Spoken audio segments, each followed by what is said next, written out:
एक गांव में दो बहनें रहती थीं। बड़ी बहन गंगा का पति कुछ महीनों से बीमार था, इसलिए वह रोज छोटी बहन तारा के घर काम करने जाती थी। तारा की शादी एक अमीर व्यापारी से हुई थी। वह बहुत ही सुंदर लालची थी। सुबह के समय गंगा जल्दी जल्दी अपने काम खत्म करके अपनी छोटी बहन तारा के घर की तरफ निकलती है। गंगा दीदी, आज भी तुमको देर हो गई। सुबह सुबह इतने बड़े घर का काम पड़ा है और तुम आराम से घर में बैठी रहती हो। जल्दी आना चाहिए था। खैर, अब आ ही गई हो तो काम में लग जाओ। माफ करना बहन, मेरा बेटा रात भर रोता रहा। बुखार के कारण इसलिए देर हो गई। मैं जल्दी जल्दी सब काम कर दूंगी। ठीक है, पहले आंगन और फिर कमरे झाड़ पोंछ, दो घर चमकना चाहिए। उसके बाद रसोई में जाकर सारे बर्तन मांज देना, और हाँ, काम ठीक से होना चाहिए। गंगा जल्दी जल्दी काम पर लग जाती है। सबसे पहले तारा के आंगन में झाड़ू पोछा करते हुए धीरे धीरे घर का एक एक कोना साफ कर देती है। फिर बर्तन मांजने बैठ जाती है। उधर तारा आराम से बैठकर एनब फोन चलाती है। अच्छा, तुमने सारा काम कर दिया। अब ये गेहूं रखे हुए हैं, इसमें से अच्छे अच्छे गेहूं चुनकर साफ कर दो और टूटे फूटे गेहूं और कचरा अलग कर देना। मेरे घर में सिर्फ बढ़िया अनाज ही पकता है, समझी?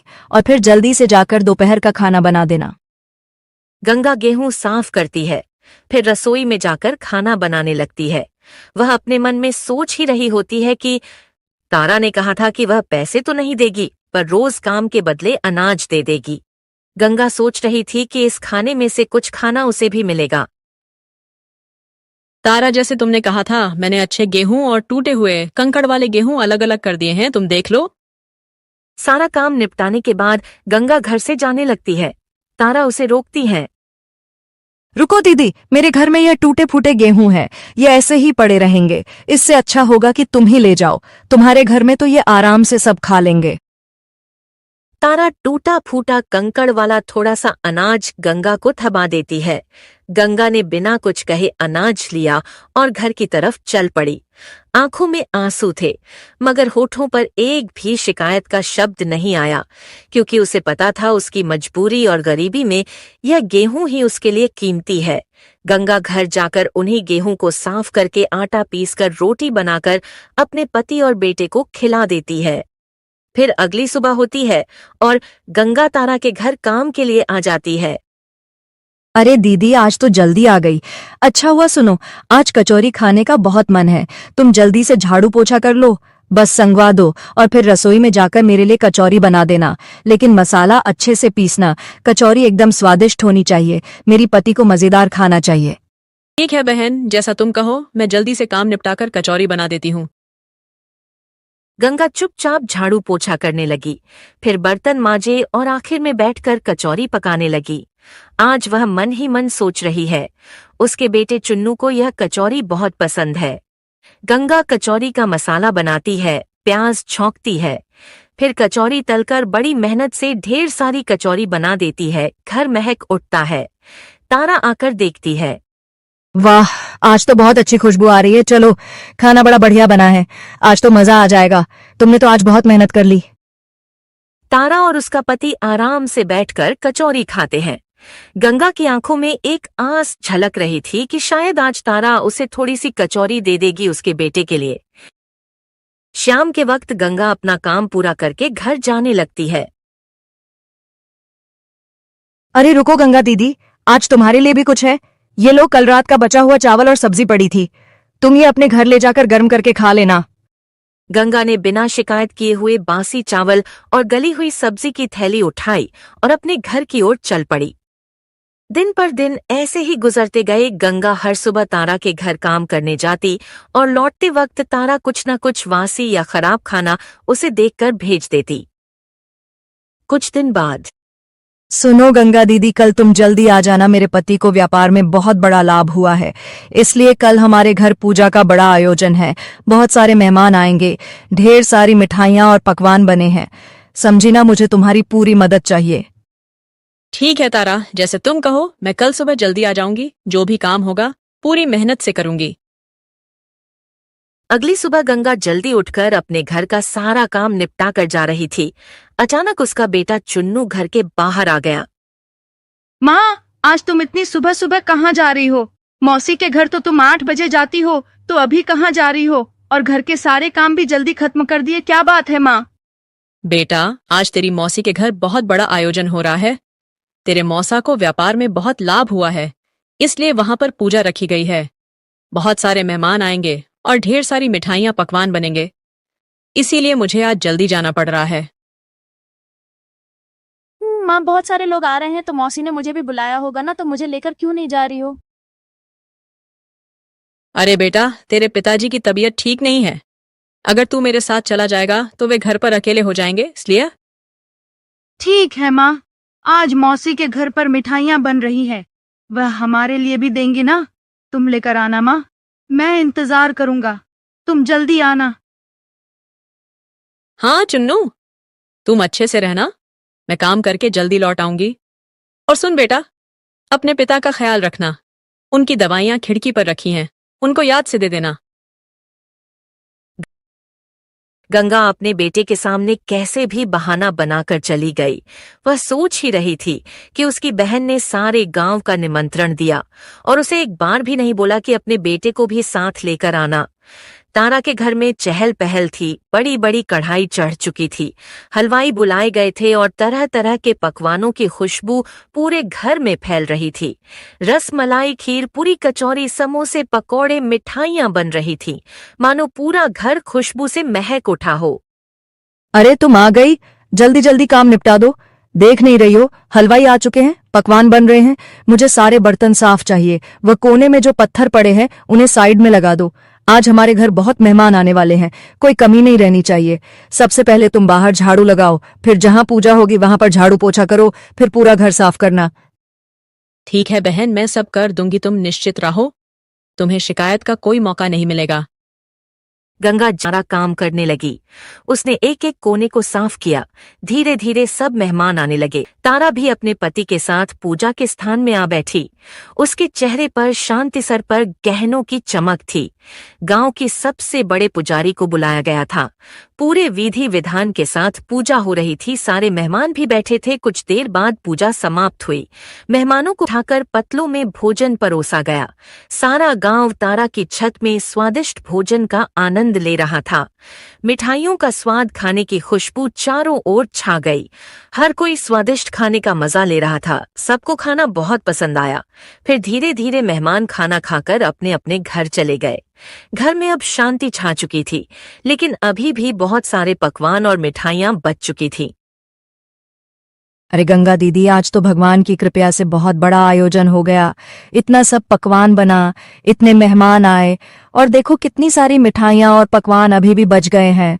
तुम ऐसा करो, इन सबको उठाकर रसोई में अच्छे से रख दो, और जो मिठाई के बर्तन में टूटी फूटी मिठाई और मिठाई के चूरी और शक्कर की परत है उसको निकालकर अलग अलग कर देना। सर झुकाकर बिना कुछ कहे सारी मिठाई और पकवान और बचे हुए व्यंजन रसोई में ले जाकर जमाने लगी। तारा अपने कमरे में खड़ी थी। उसने गंगा को अपने कमरे में बुलाया।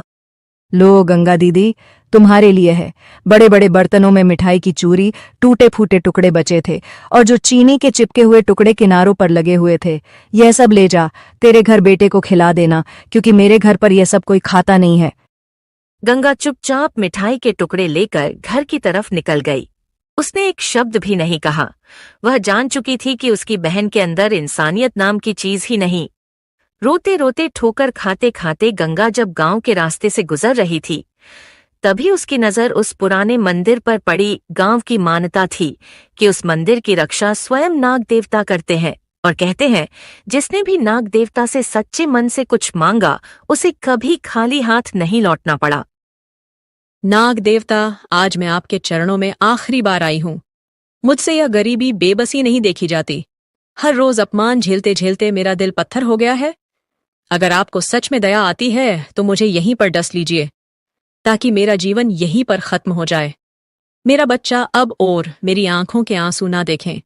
आज भी वह मासूम मेरा इंतजार कर रहा होगा कि माँ मिठाइयां लेकर आएगी, लेकिन मैं तो यह शक्कर का चूरा और टूटी फूटी मिठाई लेकर घर लौट रही हूं। क्या जवाब दूंगी? उसको कह दूंगी, तेरी माँ दूसरों के घर खाना साफ करके लाती है। नाग देवता, मुझे अब बस यही अपने विष से मुक्ति दे दीजिए। गंगा का हर शब्द नाग देवता तक पहुंच रहा था। नाग देवता ने सब कुछ सुना। उनकी आंखों में भी मानो करुणा उतर आई थी। गंगा रोते रोते वहां से जा ही रही थी। तभी अचानक नाग देवता के चारों ओर एक तेज रोशनी बहने लगी, मानो गंगा को आशीर्वाद दिया हो। गंगा जैसे घर के बाहर पहुंचती है, उसका बेटा चुन्नू दरवाजे पर बैठा उसका इंतजार कर रहा था। उसकी आंखों में चमक और चेहरे पर मासूम उम्मीद थी। माँ, तुम आ गई। देखो ना, मैं कब से तुम्हारा इंतजार कर रहा था। क्या तुम मेरे लिए मिठाई लेकर आई हो? माँ, जल्दी से खोलो ना, मुझे आज मिठाई और पकवान खाने हैं। गंगा कांपते हाथों से मिठाइयां खोलती है और तभी चमत्कार घटता है। ढेर सारी रंग बिरंगी मिठाइयां, लड्डू, जलेबी, बर्फी, कचौरियां, रसगुल्ले, सभी प्रकार के व्यंजन थे। उसका बेटा खुशी से कूदने लगता है, मिठाइयां खाने लगता है। भगवान, ये कैसे संभव हो सकता है? मैं तो चुरा थोड़ी बहुत टूटी हुई मिठाइयां लेकर आई थी। यह सब पकवान कहाँ से आ गए? सचमुच वह सब किसी चमत्कार से कम न था। गंगा यह समझ ही नहीं पा रही थी कि यह कैसे हुआ। गंगा धीरे धीरे घर के अंदर जाती है और वहां का दृश्य देखकर उसकी आंखें फटी की फटी रह जाती हैं। उसका घर सोने चांदी से भरा हुआ था। इतना ही नहीं, उसका बीमार पति जो महीनों से बिस्तर पर पड़ा था, अचानक खड़ा हो जाता है। उसके चेहरे पर तेज था। हे भगवान, ये कैसा प्रकाश है! ये सारा घर सोने चांदी से कैसे भर गया? और आप ठीक हो गए। आप अपने पैरों पर खड़े हैं। ये कैसा चमत्कार है! अरे गंगा, यह क्या हो गया? मैं तो बिस्तर से उठ भी नहीं पाता था और आज मुझे बिल्कुल अच्छा लग रहा है। और इतना सोना हमारे घर में कहां से आ गया? उसका बेटा भी मासूमियत से गंगा से सवाल पर सवाल पूछता है। फिर गंगा अपने बेटे और पति को सारी बातें बताती है। रास्ते में मंदिर में गई और नाग देवता से अपनी सारी पीड़ा कह दी। मैंने विनती की थी कि मुझे जीवन का बोझ और ना उठाना पड़े, इसीलिए आप मुझे यहीं पर डस लो। लेकिन नाग देवता ने मुझे मारा नहीं, मेरी पुकार सुन ली और देखो, नाग देवता ने जीवन ही बदल दिया। उस दिन से सब कुछ बदल गया। गरीब और लाचार परिवार जिसने केवल आंसू भूख जानी थी, आज उनका जीवन खुशियों से भर गया था। 3 दिन बीत चुके थे। गंगा अब अपने नए और विशाल घर में सुख से रह रही थी। उसके चेहरे पर अब चिंता नहीं, बल्कि संतोष और खुशियों की चमक थी। उधर तारा अपने घर में बैठकर सोच में डूबी हुई थी कि आखिर गंगा काम पर क्यों नहीं आ रही है। अरे 3 दिन हो गए, लेकिन गंगा काम पर क्यों नहीं आ रही ना? सफाई करने, ना बर्तन धोने, ना ही रसोई में हाथ बटाने। कहीं बीमार तो नहीं पड़ गई या कोई और बात है? इतना सोचकर तारा ने अपने नौकर को आवाज लगाई। अरे सुनो, तुम अभी इसी वक्त जाकर देखो कि मेरी बड़ी बहन कहाँ है। वह काम पर नहीं आ रही, जाकर पता लगाओ कि वह क्या कर रही है। तारा का नौकर जी हुजूरी करता फौरन गंगा के घर की तरफ चल पड़ा। जब वहां पर पहुंचा और घर की चौखट पर कदम रखा तो उसकी आंखें फटी की फटी रह गईं। उसने देखा कि उसने नया घर खरीद लिया है। उसका पति ठीक हो गया था। नौकर ने चुपके से घर में जाकर देखा कि गंगा इतने बड़े घर में अपने बेटे के साथ में प्रश्न मुद्रा में बैठी थी। हर तरफ सुख समृद्धि का सागर बह रहा था। हे भगवान, यह क्या देख रहा हूं मैं? कुछ दिन पहले तक तो इनका घर बहुत बुरी हालत में था और अब यह किसी राजा महाराजा के महल में रह रहे हो। नौकर भागा भागा तारा के पास पहुंचा और हांफते हांफते तारा को सारी कहानी सुनाई। मालकिन, यह तो चमत्कार हो गया। आपकी बड़ी बहन तो अब बहुत अमीर हो गई है। उनका घर सोने चांदी से भरा पड़ा है। उसके पति की बीमारी भी ठीक हो गई है और तो और उनके बेटे की हाथ में नई नई मिठाइयां और पकवान थे। लगता है जैसे उनकी किस्मत रातों रात बदल गई हो। क्या ये कैसे हो गया? जब मैंने उसको भेजा था तो सिर्फ बच्ची खुची मिठाई के टुकड़े और बर्तन में चिपकी हुई शक्कर ही दी थी। फिर ये सब मिठाइयां और वैभव दौलत कहाँ से आ गईं? वह नौकरानी आखिर अमीर कैसे हो गई? यह रहस्य तो मुझे जानना ही होगा। उस शाम जब तारा का पति शहर से घर आया तो उसने उसको सारी बातें बताई। अजी, सुनते हो जी? आपको पता है, मेरी बड़ी बहन गंगा अचानक अमीर हो गई। उसका टूटा फूटा घर अब महल बन गया है। उसके पति की बीमारी भी छूमंतर हो गई। मुझे तो समझ ही नहीं आ रहा कि आखिरकार रातों रात ऐसा क्या चमत्कार हो गया। अरे ये तो बहुत अच्छी बात है, तुम्हारी बहन ने बहुत तकलीफें सही है। तुम जाकर उसी से पूछ लो कि ये सब कैसे हुआ। गंगा ने ठान लिया कि अब इस रहस्य से पर्दा उठाकर ही दम लेगी। वह इस समय तैयार होकर गंगा के घर की तरफ निकल पड़ी। वहां पहुंचकर जब उसने महल जैसा घर देखा तो उसकी आंखें फटी की फटी रह गईं। उसके मन में जलन और हैरानी दोनों थी। फिर वह घर के अंदर गई। अरे बहन, तू काम पर नहीं आ रही, इसलिए मुझे तेरी चिंता हो गई थी, इसलिए मैं तुझसे मिलने आ गई। पर यह सब कैसे हुआ? तू इतनी अमीर कैसे बन गई? जरा मुझे भी तो बता, आखिर क्या हुआ ऐसा कि तू रातों रात अमीर बन गई? तारा, जो तू मुझे रोज बचा खुचा बासी भोजन देती थी, और उस दिन तुमने मुझे मिठाई के चूरी और शक्कर दी थी ना, मैं वही सब लेकर घर लौट रही थी। तभी रास्ते में नाग देवता मिले। मैंने उन्हें अपनी सभी दुख तकलीफ बता दी और नाग देवता की कृपा से सब बदल गया। तारा को गंगा का इतना बड़ा घर और सुख समृद्धि देखकर जलन होने लगी। उसका लालच अब और बढ़ गया था। अगले ही दिन तारा ने मन ही मन में ठान लिया कि उसे अपनी बड़ी बहन से भी ज्यादा अमीर बनना है। उसके भीतर का लालच और जलन उसे चैन से बैठने नहीं दे रहा था। उसने अपने पति से सारी बातें बताईं। सुनो जी, मुझे सब पता चल गया है। दीदी इतनी अमीर कैसे बनी? मैं रोज जो खराब खाना उसे देती थी, उसने नाग देवता को जाकर सब बता दिया, और देखो, नाग देवता ने उसको पल भर में राजमहल जैसा घर दे दिया। हमें भी वैसा ही करना होगा। अरे पगली, हम तो पहले से सुखी और अमीर हैं। भगवान ने हमें सब कुछ दिया है। इतना लालच अच्छा नहीं होता। लालच हमेशा इंसान को बर्बाद कर देता है। मुझे कुछ नहीं सुनना। वह मुझसे ज्यादा अमीर नहीं हो सकती। उसकी मेरे सामने कोई औकात नहीं थी, और अब मुझसे ज्यादा अमीर हो गई। अब मैं वही सब करूंगी जो वह करती थी।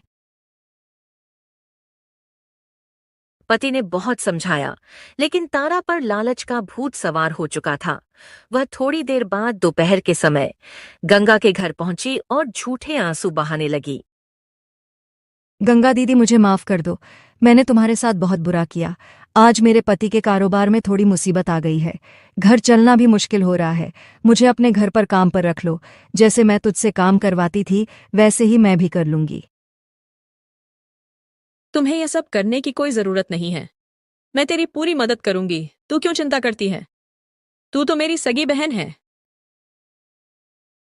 अरे नहीं दीदी, मुझे पैसों की मदद नहीं चाहिए। तुम मुझे काम पर रख लो और बदले में मुझे खाना दे देना। ठीक है, अगर तेरा मन है तो आज से मेरे घर पर काम कर लेना। मुझे तुझसे कोई गिला शिकवा नहीं है। गंगा ने अपनी छोटी बहन के झूठ को पहचान लिया, लेकिन उसने फिर भी कुछ नहीं कहा। उसने तारा को अपने घर पर काम के लिए रख लिया। अगली सुबह तारा गंगा के घर पर काम के लिए पहुंच गई और मन में बस एक ही ख्वाहिश, वही चमत्कार दोहराया जाए और वह गंगा से भी ज्यादा अमीर बन जाए। अरे तारा, आ गई तू? आज घर में बहुत काम है। तू सफाई कर ले, मैं रसोई देख लेती हूँ। हाँ दीदी, मैं आपका सारा काम कर दूंगी। दिन भर काम करने के बाद जब घर लौटने का समय आया, तब गंगा ने तारा के लिए अच्छे अच्छे पकवान और मिठाई एक थैली में लाकर दी। लो तारा, यह गरम गरम खाना और मिठाई अपने साथ ले जा। नहीं दीदी, तुम मुझे वही देना जो मैं तुझे दिया करती थी। वासी बचा कुचा सड़ा हुआ खाना। मैं तेरा अच्छा खाना नहीं लूंगी।